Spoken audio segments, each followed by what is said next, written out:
Hello everyone, welcome to civil staff. I am Roshni Gautam और आज की क्लास बहुत इंटरेस्टिंग होने वाली है क्योंकि आप सभी को मालूम है करंट बजट आने वाला है। तो उससे पहले हम कुछ बजट के रिगार्डिंग इंटरेस्टिंग फैक्ट, बहुत सारे टर्म्स के बारे में आज की क्लास में लेक्चर में बात करेंगे, जहां पर बहुत सारे टर्म्स को मैं डिकोड करूंगी और बहुत सारे ऐसे फैक्ट्स हैं जो कि हमें पता होना चाहिए। बीइंग अ इकोनॉमिक स्टूडेंट या बीइंग अ एस्पिरेंट या बीइंग अ सिटीजन, ये सब हमें मालूम होना चाहिए। जब तक आप बजट के टर्म्स को नहीं समझ पाएंगे तब तक आप गवर्नमेंट की पॉलिसीज को या बजट, जो करंट बजट आएगा, उसको नहीं समझ पाएंगे। उन्होंने बोला कैपिटल एक्सपेंडिचर, आपको पता ही नहीं है कैपिटल एक्सपेंडिचर क्या होता है, रेवेन्यू एक्सपेंडिचर क्या होता है। तो आज की क्लास में फैक्ट्स के साथ साथ टर्म्स को भी डिकोड करूंगी स्टूडेंट, बहुत इंटरेस्टिंग होने वाला है। चैनल पर नए होंगे तो चैनल को सब्सक्राइब कर देंगे, बेल आइकन दबा देंगे क्योंकि ऐसे और बहुत सारे लेक्चर आपके लिए सिविल स्टाफ टीचिंग एग्जाम पर हम लेके आएंगे। तो चलिए आज की क्लास को स्टार्ट करते हैं और इंटरेस्टिंग फैक्ट की रिगार्डिंग बात करेंगे बजट। सबसे पहले अगर मैं आपसे पूछूं कि ये बजट क्या होता है तो क्या बोलेंगे? तो budget is all about coming year, मतलब कमिंग फाइनेंशियल ईयर। इकोनॉमी में क्या बोला जाता है? Financial year. जैसे कि आप सभी को मालूम है कि नया साल हमारा जनवरी में स्टार्ट हो जाता है, लेकिन जो इकोनॉमिस्ट हैं उनका नया साल कब से स्टार्ट होता है? 1 अप्रैल से 31 मार्च। ओके, और इसको इकोनॉमी में हम फाइनेंशियल ईयर बोलते हैं। जो जनवरी से स्टार्ट होता है उसको हम कैलेंडर ईयर बोलते हैं। तो बजट जो होता है वो कमिंग ईयर के लिए, मतलब भारत सरकार कमिंग मतलब अगले साल आने वाले कितना हम एक्सपेंडिचर करेंगे, कितना रिसिट्स होगा, ये सब का जो ब्यौरा करती हैं वही क्या होता है? बजट। ये स्टेटमेंट होता है जहां पर एस्टिमेट किया जाता है, मींस इसमें चेंजेस पॉसिबल है, चेंजेस हो सकता है। नॉर्मली आप देखो ना स्टूडेंट कि अगर हम अपनी फैमिली में भी होते हैं तो फैमिली में भी अगले महीने के लिए, अगले साल के लिए प्लानिंग करते, उसी प्रकार से उसी प्रकार से भारत सरकार भी क्या करती है? कमिंग ईयर के लिए रेवेन्यू एंड रिसिट्स कितना होगा, ये सब जो होता है वो बजट होता है। बजट मतलब for the coming year. Coming year मतलब फाइनेंशियल ईयर। आप FY सुनते होगे, देखते होगे न्यूज में, तो ये होता है। अगर हम देखें तो क्या बजट सिर्फ यूनियन गवर्नमेंट का आता है या स्टेट गवर्नमेंट का आता है? तो यस स्टूडेंट, यूनियन गवर्नमेंट का भी आता है जिसको हम यूनियन बजट बोलते हैं, और स्टेट गवर्नमेंट का आता है जिसको हम स्टेट बजट बोलते हैं। मतलब हर स्टेट भी अपना बजट प्रेजेंट करता है और उसी के साथ हमारी जो यूनियन गवर्नमेंट है, सेंट्रल गवर्नमेंट है, वो भी बजट को प्रेजेंट करते हैं। तो आने वाली है, और इकोनॉमिक स्टूडेंट के लिए फेस्टिवल जैसा होता है कि हाँ, क्या इंटरेस्टिंग चीज होने वाली है कमिंग फाइनेंशियल ईयर में, सरकार क्या नई नई चीजें, योजनाएं कहां पर एक्सपेंडिचर कर रही हैं, ये सब सुनने और देखने को मिलता है। तो ये चीज है। अगर हम बात करें तो इंडियन कॉन्स्टिट्यूशन में, मतलब हमारे कॉन्स्टिट्यूशन में क्या ये बजट लिखा हुआ है? नो स्टूडेंट, अगर कॉन्स्टिट्यूशन की बात करें तो बजट कोई भी टर्म नहीं लिखा हुआ है। क्या लिखा हुआ है? Annual financial statement. तो आर्टिकल 112 स्टैंड करता है एनुअल जो है एनुअल फाइनेंशियल स्टेटमेंट। आर्टिकल 112 याद रखिएगा। चलिए नेक्स्ट हम कुछ देखेंगे।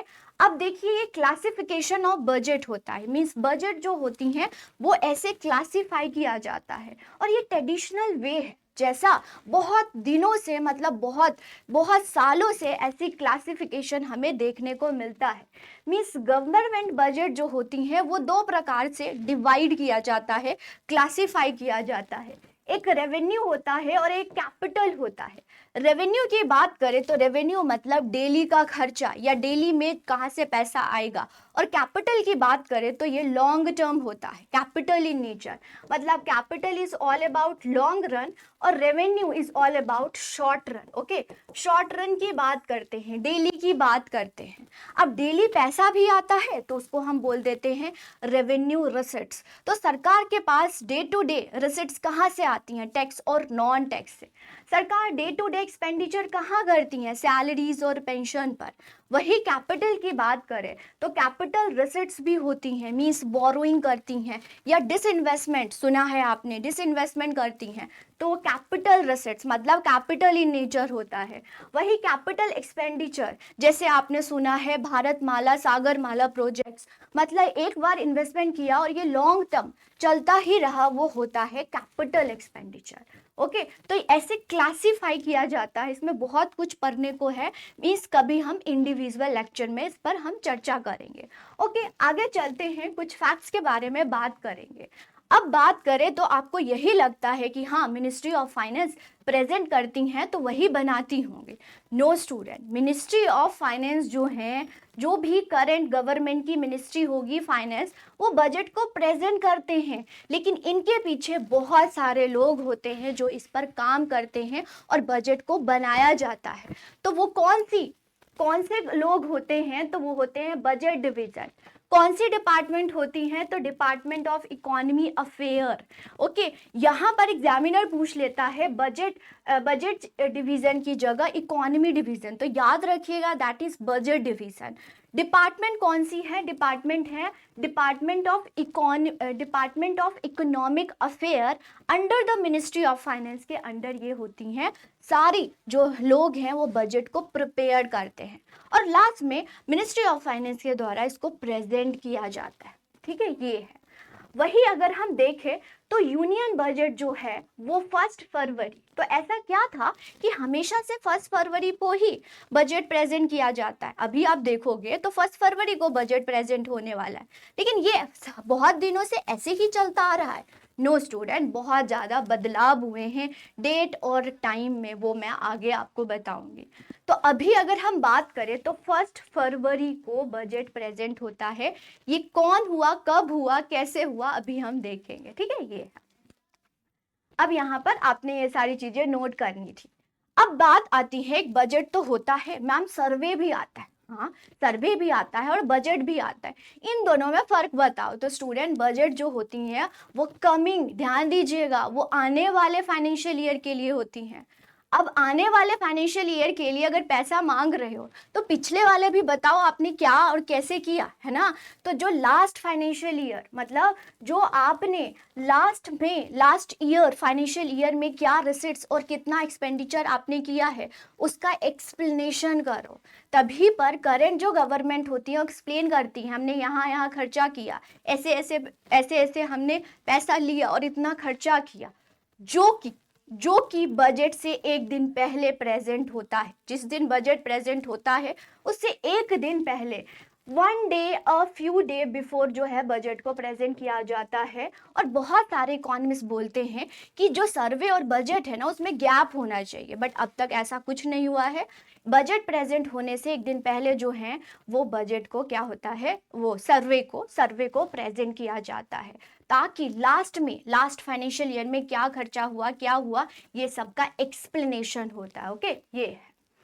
अब हम देखेंगे और कि ये वर्ड जो बजट है वो कहाँ से ड्राइव हुआ है, एग्जामिनर बहुत बार पूछ लेते हैं। तो ये फ्रांच वर्ड है, फ्रांस वर्ड जो कि बुकेट है उससे ये ड्राइव हुआ है, जिसका मतलब होता है स्मॉल बैग या लिटिल बैग बोला जाता है।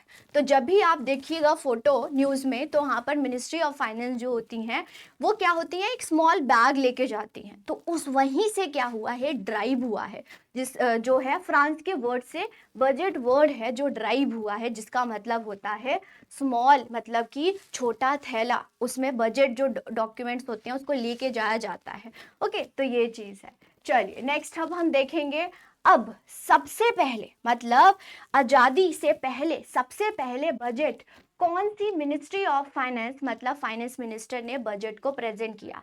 जब हमारा भारत आज़ाद नहीं हुआ था उससे पहले जो है James Wilson, okay, James Wilson ने पहली बार बजट को प्रेजेंट किया। ठीक है, कब किया था, अप्रैल 7, 1860 में सबसे पहले, आज़ादी से पहले इन्होंने बजट को प्रेजेंट किया। ओके, ये है। अब हम आज़ाद हुए, आज़ाद भारत का बजट कौन प्रेजेंट किया है ये पूछ लिया जाता है। आज़ाद भारत मतलब आफ्टर इंडिपेंडेंट बात करें तो नवंबर 26 1947 को आर के सनमुखम चेट्टी जी के द्वारा, जो कि फाइनेंस मिनिस्टर थे, उनके द्वारा बजट को प्रेजेंट किया गया। ओके, आजाद भारत वाला बजट को प्रेजेंट किया गया। नेक्स्ट अगर देखें तो एक आपने सुना होगा हलवा सेरेमनी होता है।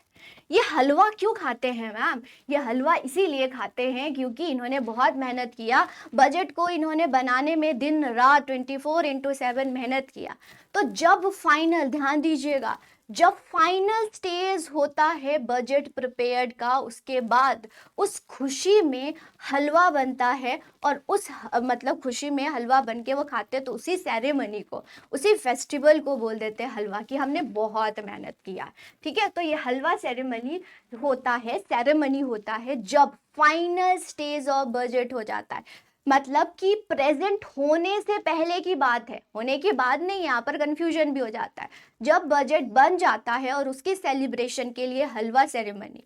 और एक इंटरेस्टिंग फैक्ट मैं आपको बताऊं स्टूडेंट, तो जब बजट प्रिपेयर्ड हो जाता है तो जिन लोगों ने इनको बजट को बनाया है, प्रिपेयर किया है, उनको लॉक कर दिया जाता है, ताकि ये जो भी इन्होंने, मतलब कि जो भी इन्होंने क्रूशियल चीज़ होती है, बजट बहुत ज़्यादा सेफ्टी से रखा जाता है जब तक वो प्रेजेंट ना हो, मतलब सिक्योर से रखा जाता है। अगर वो लीक हो जाएगा तो बहुत ज़्यादा फाइनेंशियल इनस्टेबिलिटी आ जाएगी, ओके, इकोनॉमी में। तो इनस्टेबिलिटी ना हो, लीक ना हो बजट, तो जिन्होंने बजट को प्रिपेयर किया है उनको लॉक कर दिया जाता है, कम्युनिकेशन बंद कर दी जाती। ओके, यस स्टूडेंट, क्या ऐसा हुआ है कि बजट लीक हुआ है? यस, बिल्कुल लीक हुआ है। अगर हम देखें 1950 में बजट लीक हो गया, तो जहां पर ये बनाया जाता उसको हम शिफ्ट कर दिए। शिफ्ट कहां पर कर दिए? Reallocate from Rashtrapati Bhavan to press at Minto road, new Delhi, इसको कर दिया गया। तो ये लीक हो गया था, और लीक कभी नहीं होना चाहिए। बजट से पहले बहुत बहुत क्रूशियल होता है, बहुत सेफ्टी से रखना होता है। ओके, अगर अभी हम बात करें तो इन 1980 ये मूव हो गया है, मिनिस्ट्री ऑफ फाइनेंस है दिल्ली, रायशीना रोड है, जहां पर बेसमेंट में, यस, मिनिस्ट्री ऑफ मतलब डिपार्टमेंट की बात करें तो बेसमेंट ऑफ फाइनेंस मिनिस्ट्री की बेसमेंट में बजट को प्रिपेयर्ड किया जाता है। और बहुत, मतलब कि ये जो लोग होते हैं बहुत ध्यान से बजट को प्रिपेयर्ड करते हैं, एंड देन फिर उसके बाद प्रेजेंट होता है। बहुत आराम से, बहुत सेफ्टी से करना होता है। तो ड्यू टू लीक हो गया था, उसके बाद यहाँ पर अगर अभी की बात करें तो कहाँ पर जो बजट है वो बनता है, वो है रायसीना रोड, जो कि बेसमेंट ऑफ फाइनेंस मिनिस्ट्री है, वहाँ पर ये रीएलोकेट कर दिया 1980 के बाद, और बजट को वहीं बनाया जाता है। ठीक है, ये है। चलिए आगे और भी इंटरेस्टिंग चीजें पढ़ते हैं। तो बात करें तो अंटिल 1990 द यूनियन बजट जो है वो अनाउंस होता था शाम के 5 बजे। अभी आप देखोगे बजट जो प्रेजेंट होता है सुबह 11 बजे। ये किन्होंने शिफ्ट किया? तो 2001 की बात है, finance minister Yashwant Sinha, okay, Yashwant Sinha, इनके द्वारा ये टाइम जो है वो चेंज कर दिया गया। तो अभी जो है सुबह 11 बजे बजट को प्रेजेंट किया जाता है। ओके, ये है। इंट्रोडक्शन ऑफ हिंदी, मतलब बात करें तो पहले इंग्लिश में ही बजट होता था, अब हिंदी भी तो होना चाहिए, तो हिंदी और इंग्लिश दोनों में बजट अब प्रेजेंट होता है। तो सिंस 1955 और 56 फाइनेंशियल ईयर जो बजट है स्टूडेंट, वो दोनों लैंग्वेजेस में प्रेजेंट होने लग गया, मतलब कि Hindi as well as English. तो फाइनेंशियल ईयर याद रखिएगा। और अगर आपसे एग्जामिनर पूछता है दोनों लैंग्वेज में होता है तो यस, कब से हो रहा है? तो सिंस 1955-56 में हिंदी और इंग्लिश दोनों, मतलब पहले इंग्लिश में होता था, अब हिंदी में भी होता है। मैक्सिमम, एग्जामिनर का बहुत, मतलब कि एवरग्रीन क्वेश्चन पूछा जाता है। मैक्सिमम टाइम, यहाँ पर मैक्सिमम स्पीच या वर्ड किसने बोला है ये नहीं पूछ रहे, मैक्सिमम टाइम बजट को किन्होंने प्रेजेंट किया है, बीइंग अ फाइनेंस मिनिस्टर। तो बात करें तो मोरारजी देसाई, इन्होंने 10 बार यूनियन बजट को प्रेजेंट किया है, बीइंग अ फाइनेंस मिनिस्टर 10 बार। वही अगर हम बात करें तो पी चिदम्बरम 9 बार, वही प्रणब मुखर्जी की बात करें तो 8 बार, यशवंत सिन्हा तो 8 बार, डॉक्टर मनमोहन सिंह की बात करें तो 6 बार। तो इन लोगों ने मैक्सिमम टाइम ऑफ बजट को प्रेजेंट किया। तो सिर्फ आप मोरारजी देसाई याद कर सकते हैं, इन्होंने मैक्सिमम टाइम को बजट को प्रेजेंट किया है, राइट। अब आता है ब्लैक बजट। तो स्टूडेंट पूछते हैं मैम ये काला बजट क्या होता है? ये काला बजट काला नहीं है, इस ईयर में हुआ ये था, इस फाइनेंशियल ईयर मतलब फाइनेंशियल ईयर 1973 और 74 में यहाँ पर डेफिसिट हो गया। अब डेफिसिट क्या होता है? जब expenditure is greater than receipts हो जाती हैं, ओके। जब खर्चा ज्यादा हो जाता है और पैसा कम आता है तो उस गैप को हम डेफिसिट बोलते हैं, ओके, कमी हो गया। तो अगर हम फाइनेंशियल ईयर 1973-74 की बात करें तो उस दौरान डेफिसिट हो गई थी कितने करोड़ की? तो यहाँ पर देखिए 550 करोड़ की डेफिसिट हो गई थी। और उस टाइम फाइनेंस मिनिस्टर कौन थे? यशवंत राव बी चावन, ये फाइनेंस मिनिस्टर थे। और उस दौरान क्या हो गया था? डेफिसिट हो गया था। तो इस फाइनेंशियल ईयर को हम ब्लैक बोल देते हैं, ओके, ब्लैक बजट। कोई काला बजट नहीं प्रेजेंट हुआ था, इस क्योंकि डेफिसिट था तो हम इस ईयर को ब्लैक बजट बोल देते हैं। इस फाइनेंशियल ईयर को ब्लैक फाइनेंशियल ईयर या बजट, उस दौरान जब बजट प्रेजेंट हुआ तो ब्लैक हो गया, ओके। ये चीज है, ऐसे याद रखिएगा। ईयर पूछ लिया जाता है एग्जामिनर से, कौन सा फाइनेंशियल ईयर जिस दौरान ब्लैक बजट को प्रेजेंट किया गया था, राइट। ये है। नेक्स्ट है इपोकल बजट। इपोकल बजट वो बजट होता है एलपीजी, याद रखिए, जहां पर इंडिया की जो है मतलब कि स्ट्रक्चर्ड ही चेंज हो गया। बात करें तो स्ट्रक्चर्ड ही चेंज हो गया, एलपीजी लाया गया, that is liberalisation, privatisation, globalisation. और वो लाने वाले कौन है? वो है डॉक्टर मनमोहन सिंह, ओके। ये है तो फाइनेंशियल ईयर 1991 एंड 92 इनके द्वारा इपोकल बजट को प्रेजेंट किया गया एंड लिबरलाइजेशन की क्या रखी गई, ओके। एलपीजी रखी गई, लिबरलाइजेशन क्या हुआ? लिबरलाइजेशन मतलब कि सरकार बिल्कुल लिबरल हो गई, जहां पर बहुत सारे रूल्स रेगुलेशंस को फॉलो किया जाता था। हम ग्लोबलाइजेशन मतलब कि ट्रेड वगैरह नहीं करते थे, तो वो सब हो गया, एलपीजी लाया गया। तो इस फाइनेंशियल ईयर को हम इपोकल बजट बोल देते हैं, ओके। ये है। फिर है ड्रीम बजट। अब सोते सोते बजट नहीं बना है, ऐसा कुछ नहीं है। ड्रीम बजट ये बजट है, मतलब ड्रीम पूरा हो गया, जो सपना देखा था वो पूरा हो गया। तो बात करें तो फाइनेंशियल ईयर 1997 और 98 में ड्रीम बजट हुआ।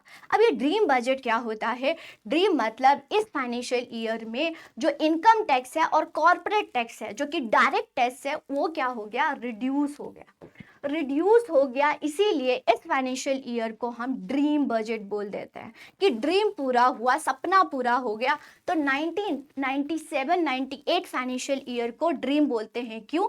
क्योंकि इस फाइनेंशियल ईयर में इनकम टैक्स और कॉर्पोरेट टैक्स जो हो गई, रिड्यूस हो गई थी, ओके। ये merging of budget and change in date, okay. आपको पता है पहले दो बजट को प्रेजेंट किया जाता था, one is union and other is railway budget. बात करें Arun Jaitley in the year 2017 की बात है, और इन दोनों को मर्ज करके एक ही बजट है, that is union budget, okay. ये है रेल बजट मर्ज हो गया यूनियन बजट से। और टाइम मतलब बात करें डे का भी चेंज हुआ। पहले तो टाइम चेंज हुआ था, 5 बजे शाम से 11 बजे सुबह हो गया। उसी प्रकार से पहले जो था वो लास्ट वीक ऑफ फरवरी को बजट को प्रेजेंट किया जाता, अब 1 फरवरी को बजट प्रेजेंट किया जाता। और ये किनके द्वारा हुआ? तो फाइनेंस मिनिस्ट्री जो कि अरुण जेटली जी थे, उनके द्वारा ये चेंज किया गया, ये बदलाव किए गए, है ना। तो ये है, समझ आ रहा है, बहुत इंटरेस्टिंग है। नेक्स्ट अब हम देखेंगे गिफ्ट टैक्स। आप लोग मुझे कमेंट सेक्शन में लिखिएगा गिफ्ट टैक्स डायरेक्ट टैक्स है या इनडायरेक्ट टैक्स है। तो गिफ्ट टैक्स की बात करें तो prime minister Jawaharlal Nehru introduce the gift tax. कौन से ईयर में? 1958 और 59 बजट में गिफ्ट टैक्स को इंट्रोड्यूस किया गया। अब गिफ्ट टैक्स होता क्या है? आप मुझे डायरेक्ट और इनडायरेक्ट टैक्स होता है, कौन सा होता है ये बताओ। मीन्स जब आप गिफ्ट देते हो, लेकिन बहुत सारी एक्सेप्शनल होती हैं इसमें, जब गिफ्ट देते हो तो आपको सरकार को मतलब गवर्नमेंट ऑफ इंडिया को टैक्स देना पड़ता है। यस स्टूडेंट, टैक्स देना पड़ता है। आप मुझे बताएंगे डायरेक्ट और इनडायरेक्ट टैक्स है। नेक्स्ट अब हम देखें गुड्स एंड सर्विस टैक्स। आप देखते हो कि जीएसटी लगता है, आजकल बहुत ज्यादा न्यूज में है कि जीएसटी है, जीएसटी है। तो जब जीएसटी की बात की गई थी तो इसको इंट्रोड्यूस किया गया था 28 फरवरी 2006 में। किनके द्वारा? Introduce by the finance minister P Chidambaram. Yes, P Chidambaram, इनके द्वारा इंट्रोड्यूस किया गया। और आपको पता है 2016 में इसको पास कर दिया गया एंड 2017 से इसको इम्प्लीमेंट कर दिया गया। तो ये जीएसटी है और ये इनडायरेक्ट टैक्स है। तो इंट्रोड्यूस हुआ था 2006 में। ओके, ये है पेपरलेस बजट। आजकल एग्जामिनर ये बहुत पूछ रहे हैं कि पेपरलेस बजट मतलब आपको पता है कि भारत जो है वो डिजिटलाइजेशन हो रही है, मतलब डिजिटल हर कुछ हम ऑनलाइन कर रहे हैं। तो बजट को भी जब प्रेजेंट होता है उस दौरान भी हम इलेक्ट्रॉनिक मतलब इलेक्ट्रॉनिक ही हम देखेंगे, पेपर का इस्तेमाल कम करेंगे। तो बात करें फाइनेंशियल ईयर मतलब रिसेंट ही हुआ है तो 2021 एंड 22 जो है उसके बाद पेपर नहीं दिया जाता है, पेपरलेस बजट है। मतलब कि जब बजट को प्रेजेंट होता है, बजट प्रेजेंट किया जाता है तो सबको जो है पेपर ना देके सबके सीट पर जो इलेक्ट्रॉनिक फॉर्म में प्रेजेंट होता है बजट। ओके, तो पेपरलेस बजट बोलते हैं। पूछ लिया जाता है, नोट करेंगे इसको, ठीक है। अब आता है बही खाता। बही खाता मतलब आपने देखा होगा स्टूडेंट कि ब्रीफकेस में बजट जो डॉक्यूमेंट होता है उसको लेके जाते हैं, लेकिन अब जो है इसको चेंज कर दिया गया है। अब उसको हम ब्रीफकेस में ना लेके ये रेड ट्रेडिशनल क्लोथ्स है इसमें हम बजट को लेके जाते हैं। ये कब की बात है? तो 2019 की बात है जब first time Nirmala Sitharaman ji, okay, finance minister Nirmala Sitharaman ji जो है या सीतारमन जी हैं, उनके द्वारा ये रिप्लेस किया गया। अब ये ट्रेडिशनल मतलब इसको बही खाता रेड ट्रेडिशनल क्लोथ्स बोला जाता है। ओके, तो ये अब से इंट्रोड्यूस किया गया। ओके, तो बही खाता अब होता है, ये आपको पता होना चाहिए। ये पूछ लेते हैं क्या है, तो ये रेड ट्रेडिशनल क्लोथ्स है। नेक्स्ट है चेंज इन टाइम, ये हमने बात कर ली है, टाइम चेंज हो गया। नेक्स्ट हम देखेंगे कैरेट एंड स्टिक बजट। ये क्या होता है? कैरेट और स्टिक को रिवॉर्ड एंड पनिशमेंट भी बोला जाता है। बेसिकली ये टुवर्ड्स लिबरलाइजेशन की तरफ बढ़ने की बात है। तो 1986 फरवरी 1986 में प्रेजेंट किया गया बीपी सिंह के द्वारा ये कैरेट एंड स्टिक बजट, जहां पर मोड बैट, आपको पता है पहले मोड बैट था, फिर सेंड बैट था, फिर वेट आया और अभी जीएसटी आया। तो मतलब ये सारे चेंजेस हुए। तो ये क्या थी? लाइसेंस राज। ओके, लिबरलाइजेशन के टू अब हमने बढ़ना स्टार्ट कर दिया है, 1986 की बात है। ओके, तो लाइसेंसिंग राज को खत्म करने के बाद और लिबरलाइजेशन के टूवर्ड्स हम बढ़ने लग गए थे और मॉड बेट को इंट्रोड्यूस किया था, जिससे जो कास्केडिंग इफेक्ट होती हैं। क्या होता है कास्केडिंग इफेक्ट? जब डबल टैक्सेशन लगती है, टैक्स ऑन टैक्स लगता है तो उसको हम कास्केडिंग बोलते हैं। तो उसको रिड्यूस करने के लिए मॉड बैट का मतलब होता है मॉडिफाइड वैल्यू एडेड टैक्स, उसको इंट्रोड्यूस किया गया। फिर सेंड आया, इसमें कमी थी तो सेंड आया, फिर वेट आया और फिर अब जीएसटी आ गया। ओके, तो ये है कैरेट और स्टिक बजट। अब कुछ और चीज फर्स्ट वाली चीज हम पढ़ लेते हैं। तो पहले as a prime minister, first prime minister जिन्होंने बजट को प्रेजेंट किया तो वो थे जवाहरलाल नेहरू जी। पहली महिला एज अ, ध्यान दीजिएगा, एज अ प्राइम मिनिस्टर वो हैं इंदिरा गांधी जिन्होंने बजट को प्रेजेंट किया। ओके, एज अ फीमेल, और मेल तो राजीव गांधी जी ने भी किया। तो एज अ फीमेल। और अगर मैं आपको बताऊं तो दूसरी महिला निर्मला सीतारमन है जिन्होंने बजट को प्रेजेंट किया। लेकिन एज द फाइनेंस मिनिस्टर पहली महिला जिन्होंने 2019 में बजट को प्रेजेंट किया। Okay, as a finance minister दूसरी महिला, मतलब कि पहले तो आग हो गई हमारी इंदिरा गांधी जी, फिर हो गई निर्मला सीतारमन जी। ओके, ये ओके और इन्होंने first full time women finance as a women finance minister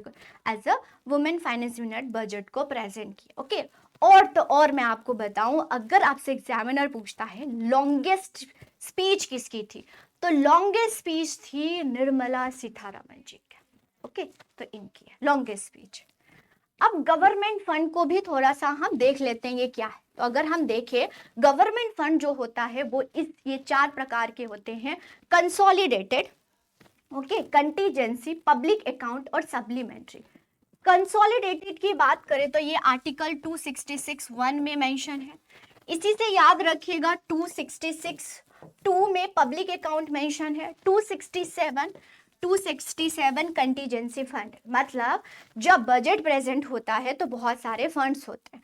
अभी मैंने आपको क्लासिफिकेशन ऑफ बजट की बात करी थी, तो जो भी क्लासिफाई है मतलब रेवेन्यू और कैपिटल, अगर मैं आपको बताऊं स्टूडेंट, तो जो चीज कैपिटल है, कैपिटल रिसिट्स है, तो वो कैपिटल रिसिट्स में ही होगा, और जहां पर वो उन्होंने बोला है एक्सपेंडिचर होगा वहीं पे होगा, जिस मिनिस्ट्री को बोला गया है वहीं होगा। यहाँ पर बिल्कुल ही हेरफेर नहीं चलता। ओके, ये है। कंट्रोलर एंड ऑडिटर जनरल के द्वारा इसको रिव्यू भी किया जाता है, जांच भी किया जाता है। तो जो भी मैंने आपको क्लासिफिकेशन बताया कि रिसिट्स होती हैं, कैपिटल रिसिट्स, रेवेन्यू रिसिट्स, या एक्सपेंडिचर रेवेन्यू होता है या कैपिटल होता है, वो सब किस में आता है? कंसोलिडेटेड फंड ऑफ इंडिया में। और एक भी पैसा विदाउट अप्रूवल ऑफ पार्लियामेंट से खर्चा नहीं होता है। समझे? ये बात है। अब अदर देन जो सरकार के जो कंसोलिडेटेड फंड में पैसा नहीं, मतलब अदर देन कंसोलिडेटेड और भी सरकार जो है पैसा उनके पास होता है। आपने सुना होगा सरकार को डेफिसिट हो गया। अब डेफिसिट होता है तो वो क्या करती है? बोरो करती है। ओके, या फिर हम बैंक में डिपॉजिट ना करके हम सरकार के पास डिपॉजिट करते हैं, तो एज अ बैंकर भी रोल प्ले करता है गवर्नमेंट। ओके, तो ये सब काम आरबीआई करता है, रिजर्व बैंक ऑफ इंडिया। तो वो जो है वो पब्लिक अकाउंट में, मतलब कि कंसोलिडेटेड के अलावा जो पैसा है वो पब्लिक अकाउंट में। और इसका नाम ही मैं ऐसे याद करती हूँ, पब्लिक का पैसा। जब मर्जी वो विड्रॉल कर लेंगे, यहाँ पर पार्लियामेंट की अप्रूवल की जरूरत नहीं होती है। Bank as a bank play कर रहे हैं, तो जिस प्रकार से बैंक में आप विड्रॉल कर सकते हो उसी प्रकार से यहाँ से भी पैसा विड्रॉल कर लो। तो वहां पर हम पार्लियामेंट से परमिशन नहीं लेंगे कि हाँ इनको वापस दे या नहीं दे, राइट? समझे? ये कंटीजेंसी का मतलब होता है इमरजेंसी। नाम समझ है ना, कंटीजेंसी, इमरजेंसी। मतलब मान लीजिए कोई भी आपदा आ जाती है तो वहां पर तो पैसा होना चाहिए ना, कि एकदम से, जैसे हम भी रखते हैं साइड में छुपा के, कि एकदम से अगर कोई इमरजेंसी हो गया तो हम वहां से पैसा निकाल के खर्चा करेंगे।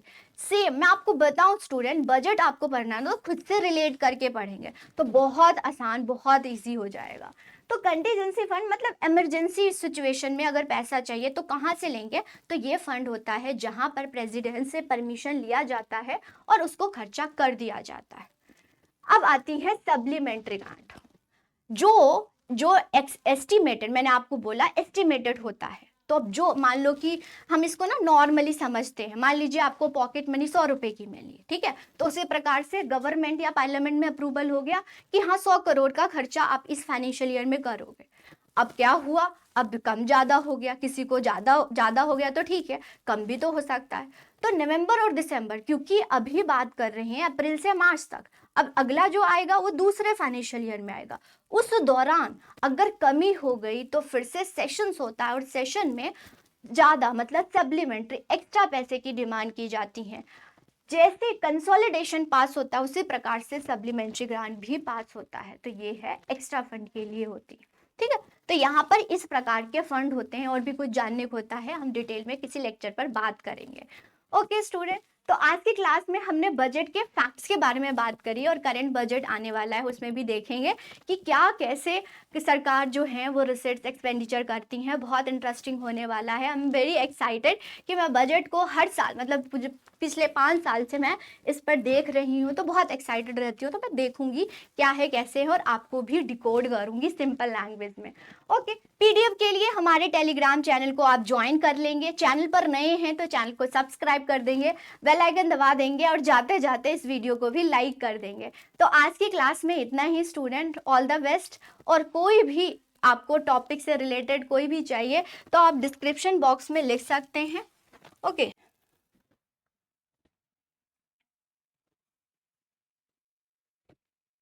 डिस्क्रिप्शन बॉक्स में लिख सकते हैं। Thank you, all the best.